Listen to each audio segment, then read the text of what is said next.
award a grant until you receive judicial authority to do so. I'll look into that. Thank you. Senator Shaheen. Thank you, Mr. Chairman. And let me just echo what Senator Moran was saying about the COPS grants, particularly in states like New Hampshire, where we have no sanctuary cities.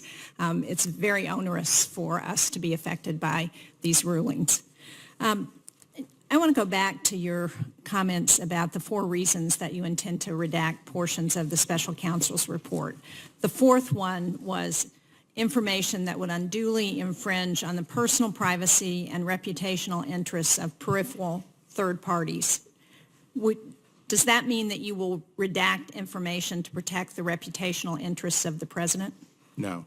I'm talking about people in private life. Okay. Not public office holders. Thank you. News just broke today that you have a special team looking into why the FBI opened an investigation into Russian interference in the 2016 elections. I wonder if you can share with this committee who's on that team, why you felt a need to form that kind of a team, and what you intend to be the scope of their investigation.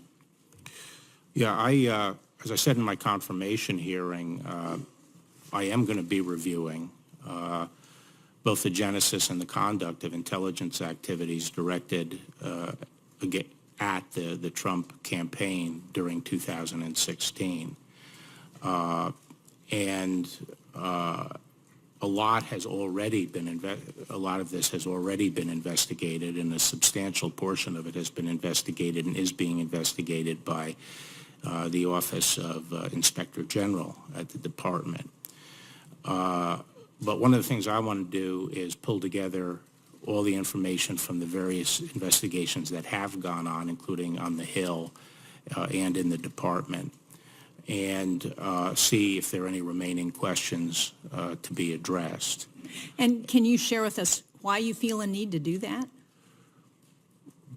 Well, for the same reason we're worried about foreign influence in elections. We want to make sure that during an election, I think spying on a political campaign is a big deal. It's a big deal. Generation I grew up in, which was the Vietnam War period, people were all concerned about spying on anti-war people and so forth by the government. And there were a lot of rules put in place to make sure that there's an adequate basis before our law enforcement agencies get involved in political surveillance. I'm not suggesting that those rules were violated, but I think it's important to look at that. And I'm not talking about the FBI necessarily, but intelligence agencies more broadly. So you're not suggesting, though, that spying occurred? I don't, I guess you could, I think spying did occur. Yes, I think spying did occur. Well, let me... But the question is whether it was adequately predicated, and I'm not suggesting it wasn't adequately predicated, but I need to explore that. I think it's my obligation. Congress is usually very concerned about intelligence agencies and law enforcement agencies staying in their proper lane, and I want to make sure that happened. We have a lot of rules about that, and I want to say that I've said I'm reviewing this. I haven't set up a team yet, but I have in mind having some colleagues help me pull all this information together and let me know whether there's some areas that should be looked at. And I also want to make clear this is not launching an investigation of the FBI. Frankly, to the extent there were any issues at the FBI, I do not view it as a problem that's endemic to the FBI.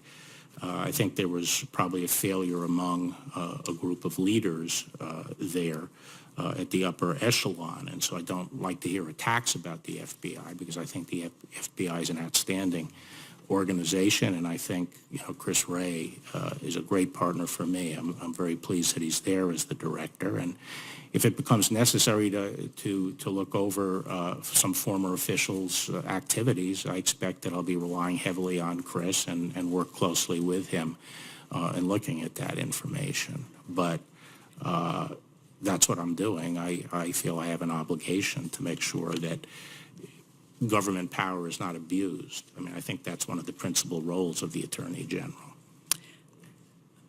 I certainly agree. I think we all have an obligation to ensure that government power is not abused. The question I have is what happens when the executive is potentially playing that role, and that's where it doesn't seem to me there has been adequate oversight. Thank you, Mr. Chairman.